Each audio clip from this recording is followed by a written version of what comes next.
a small town like Todmorden, we've got our own mosque, we've got a Polish community, so it's really fantastic. In this whole 17,000 people, we've got 15 allotments. 15 allotments, that's spaces.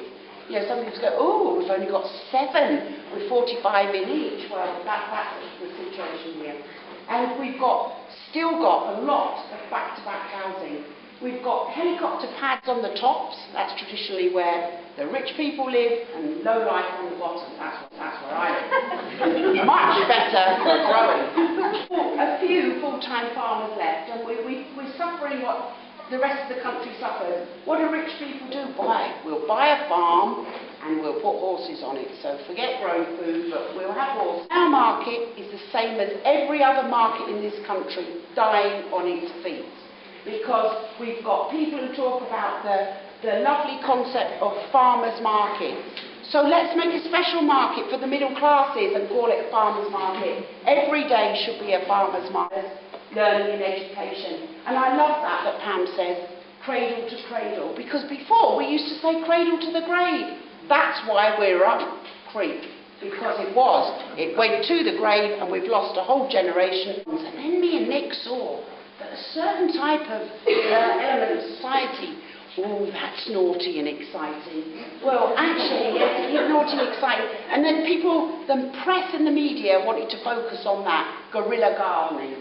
Well, we now don't talk about that. We say our propaganda gardens. We don't garden at bus stops and railway stations to feed the town. Because broccoli doesn't grow in Morrison's.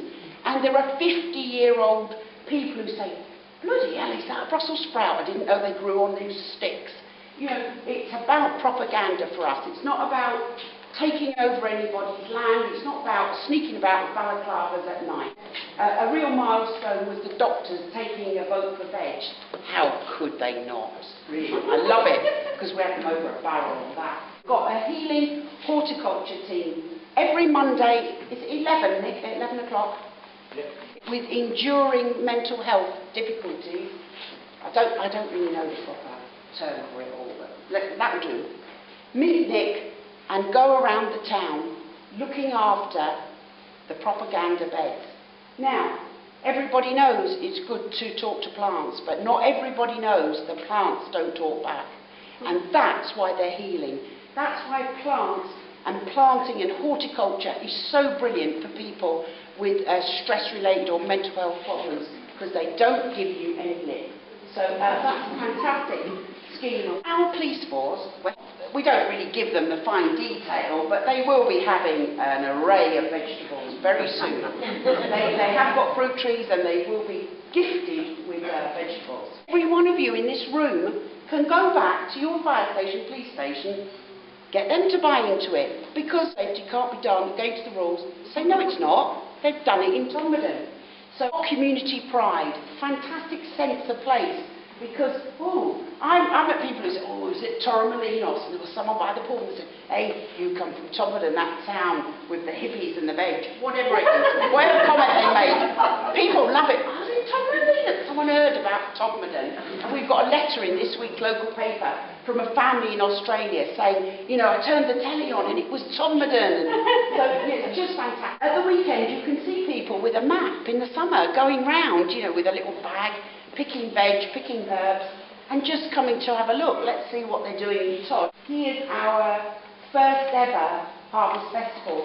Now, if you're having a Harvest Festival, and you're not rooted within a church, you're just saying, bring your harvest, as was the tradition, because most of you will know that nowadays, children are asked to bring a tin of peas and beans from the back of a cupboard. What's that about? That's what schools say. And then we'll give it to old people. That's lovely. So, we didn't know if anyone would turn up, but they did. And it's just a snapshot of us. And look at our banners. Can I take note? Nothing we do costs money. Look at this. It's a bed sheet and a stencil. But it looks so posh, doesn't it?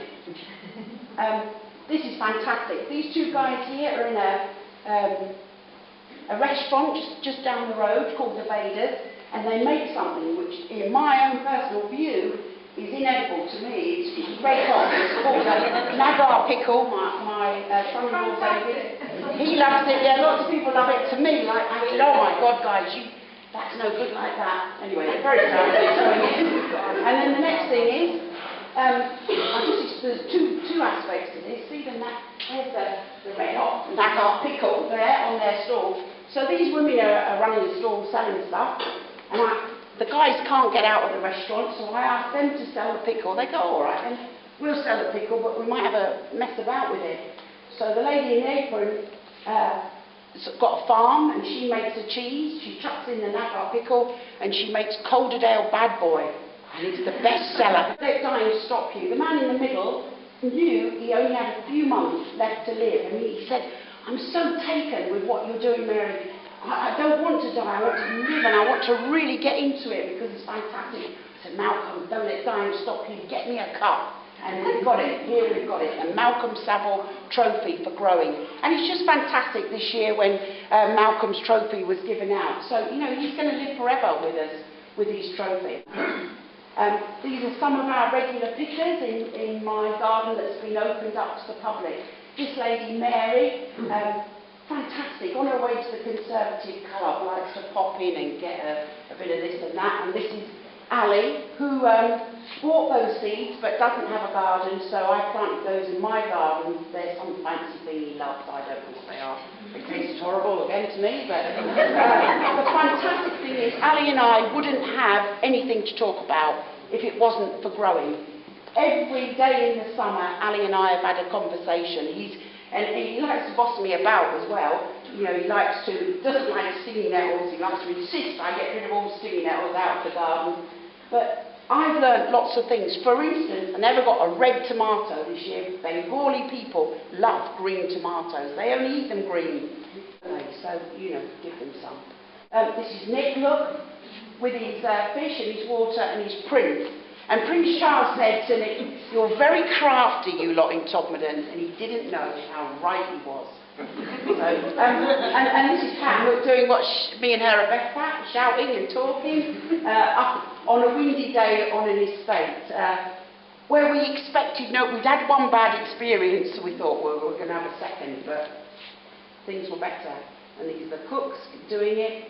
This is the apple press, and I can't say strongly enough that Nick's idea to buy that apple press was just genius, because in terms of engaging, sorry to use the old, social work jargon, but in terms of getting men, people who don't speak your language, and young people that might be a bit like, ooh, I'll cross over if I see them, interested. None of these guys even spoke English.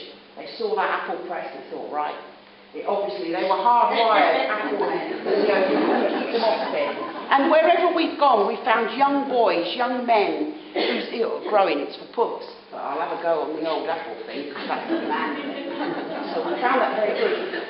This is right in the middle of Todmorden. This is cannabis, for those of you who've never seen it or inhaled.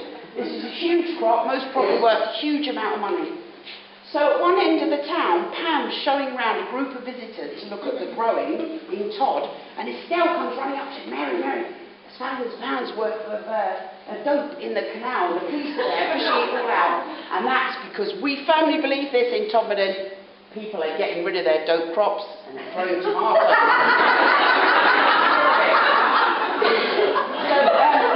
So far, this is what we've not got. We haven't got loads of money, we haven't got any paid people at all whatsoever. We haven't got a base camp, we haven't got a filing cabinet, and to my knowledge today we've never used a stamp, a postage stamp, because we've got email. We haven't got anything special, we haven't got bureaucracy, we haven't got any hassle from the council, and we've never got bored. We haven't got a horse and car, and we really do desperately want one. We haven't got small dreams, because if you have small dreams, you might get there really quickly. We've got big dreams, and we haven't got the most essential thing at all, time to muck about.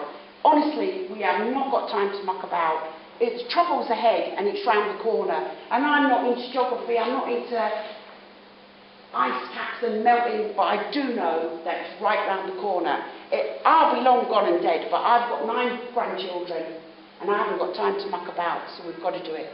That's the end. Oh, is there a last slide? Oh, right.